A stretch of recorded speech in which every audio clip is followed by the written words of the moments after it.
کو बताना चाहता हूँ, मुझे बड़ी खुशी है कि जो 25 मई के वाक़यात में मुलव्वस अफसरान और सियासतदान उनके ख़िलाफ़ पंजाब हुकूमत ने कार्रवाई शुरू की है।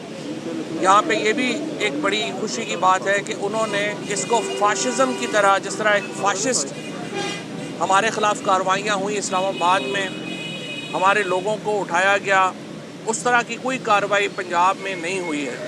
पंजाब में अता तारड़ और अब शायद राना सनाउल्लाह के ऊपर इन तमाम लोगों को जो है वो तफ्तीश में शामिल किया जा रहा है। तफ्तीश में शामिल करना पुलिस का हक़ है। अगर अता तारड़ और राना सनाउल्लाह और दीगर मुलव्वस लोग जो हैं वो इस्लामाबाद में छुप के बैठे रहेंगे तो वो उसके मुताबिक उनको इश्तिहारी डिक्लेयर कर देंगे। लेकिन मैं ये समझता हूँ उन्हें बिल्कुल खौफज़दा नहीं होना चाहिए, उन्हें आके इस तफ्तीश में शामिल होना चाहिए, अपने किरदार की वजाहत करनी चाहिए।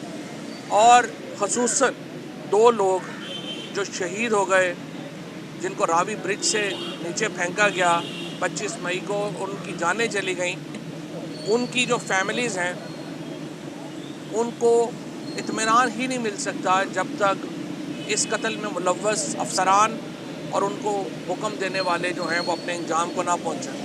लिहाजा कल जो हमारी पार्टी का जो मुतालबा है हुकूमत पंजाब से, वो हमने उनको पहुँचाया है, और वो ये है कि 15 दिन के अंदर ये 25 मई के वाक़यात में मुलव्वस लोगों के ख़िलाफ़ तहकीकात मुकम्मल की जाएँ।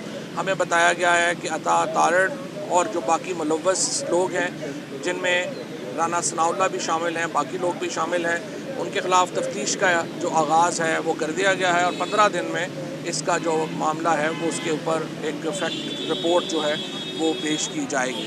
तो पहली बात तो ये है कि मैं, और इसके साथ जो SHOs उसमें मुलव्वस थे उनको जो है वो हटा दिया गया है उहदों से। कुछ लोग जो हैं उनको गिरफ़्तारियाँ भी जो हैं वो उनकी की जा रही हैं, और ये तमाम मामला जो हैं हम चाहते हैं 15 दिन के अंदर जो हैं इनको मुकम्मल किया जाए। और